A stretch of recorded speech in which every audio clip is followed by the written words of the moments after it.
बरोबर कशाला बोलू कारण मी ह्याच्यात बाधित नाही त्यामुळे चुकीचं होतं. तर आज मित्रांनो आपण मार्केट कमिटीमध्ये गायकवाड साहेबांकडे आलोय. तर यांनी अचानक आज 6 आडती सीझन मध्ये बंद करायचा जो निर्णय घेतलाय त्याच्यामध्ये शेतकऱ्यांचा जो माल आला आता एवढ्या लांबून 60-70 किलोमीटरवरून शेतकरी शॅम्पल घेऊन आले.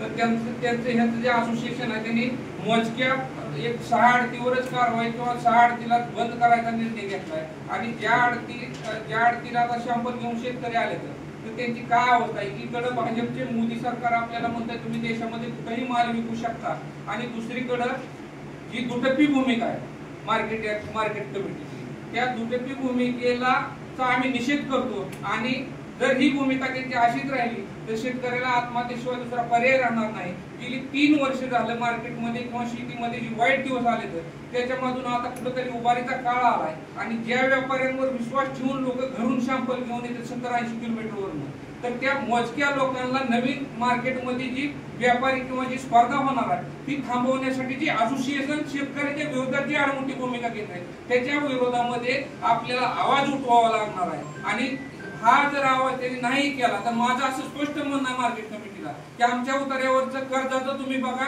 बेदान आम्ही तुमच्या हवाली करतो. तुम्हाला जो निर्णय घ्यायचा तो आम्हाला मान्य असेल. आम्ही मीटकुटीला आलेले शेतकरी सगळ्या शेतकऱ्याच्या वतीनं माझं जाहीर आव्हान आहे जर तुम्ही मार्केट कमिटीनं जर अशाच आडत्या बंद केल्या आज मुळामध्ये पहिलं ज्या आडत्या चालू आहे त्या आडत्याला 70 शॅम्पल निघले तर मागे 300 शॅम्पलचा निलाव हा अंदाधुंद पडद्याआड होतो. आणि आता जर याच्यामधल्या आडतीची संख्याही निगेटिव्ह होती तर त्याच्यामध्ये प्रचंड मोठा तोटा हा शेतकरी बांधवांचा होणार आहे. त्याचं कारण काय जर स्पर्धा कमी झाली तर रेट डाऊन होणार आहे. आणि ह्यांचं जी युनियन आहे ही युनियन शेतकरी विरोधी निर्णय घेत आहे. आणि ही जर भविष्य काळामध्ये आजच चालू राहिलं तर द्राक्ष शेतीला जी चांगले दिवस येण्याची जी आम्ही स्वप्न बघतोय शेतकरी तर ती सगळं धुळीला मिळणार आहे. तर मित्रांनो कुठेतरी संघटित व्हा. आणि ही जी असोसिएशन आहे मी माझं असं मत आहे जी आडमुठी भूमिका आहे 24 लोकांनी घेतली की 6 माणसं काढा नाही तर आम्ही संप करू. माझं असं ह्यांना आव्हान आहे त्या 26 लोकांनी जर शेतकऱ्याची पिळवणूक करायचा प्रयत्न केला तर त्या 26 लोकांनाच बाजूला करा.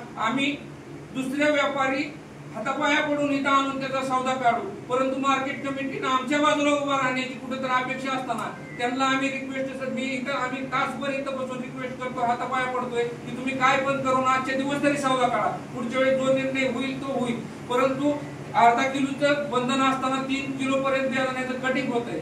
माल नेऊन शॅम्पल पासिंग झाल्यानंतर माल जातो परत 10 दिवसानं माघार येतो. आणि जी सौदा पडद्याआड होते किंवा जी 70-100 शॅम्पल निघल्यानंतर जे 300-400 ऑनलाईन किंवा तुम्ही बघू शकता मार्केट कमिटीचे मी कॅरॉट टाकतो तर 300 शॅम्पलच्या 200 शॅम्पलचं 3 किलोनं कटिंग होत आहे. जर 400 शॅम्पलचं 3 किलोनं कटिंग झालं तरी एक टन 1200 किलो माल झाला तर 1200 किलो आजच्या दरानं 200-300 रुपयानं पैसे झाले किती मित्रांनो 3 लाख रुपये पर आडतीला झाले. तर ही असोसिएशन ह्याच पैशाचा वापर करून शेतकऱ्याच्या विरोधामध्ये आडमुठी भूमिका घेऊन आपल्याला निस्तनुवाद करण्याच्या मार्गावर आहे. आणि जी स्टोरेज पंढरपूरमध्ये नवीन येते किंवा मागणी जी नवीन होते त्या मागणीला ही असोसिएशन विरोध करते. आणि ज्या आडतीला ह्यांनी गेल्या 2 वर्षापासून ही दिले ते लायसन्स दिले त्यांचा व्यवहार चालवायचा त्यांचा आज अचानकपणे त्यांचा सौदा बंद करायला लावायचा.